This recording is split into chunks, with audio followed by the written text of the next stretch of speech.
5 minutos del Espíritu Santo. 17 de abril.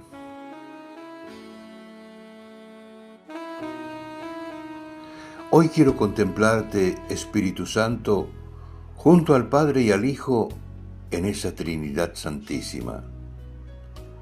Dame tu gracia para reconocer tu hermosura, ese misterio profundo de Dios, porque tú vives junto al Padre y al Hijo en una infinita comunicación de amor.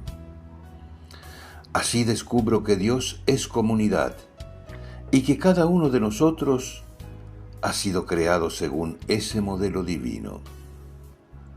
Por eso, Señor, cuando te contemplo, reconozco que no puedo vivir solo, que en lo más profundo de mi ser está el llamado a vivir con otros en unidad y amor. Puedo ver una vez más que nadie vive con dignidad si escapa de los demás o si es excluido de la vida social.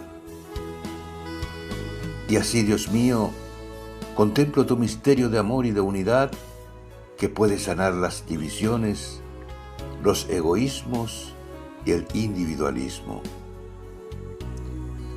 Tómame como instrumento de tu amor infinito, Espíritu Santo, para que pueda evangelizar sembrando comunión fraterna, justicia y solidaridad.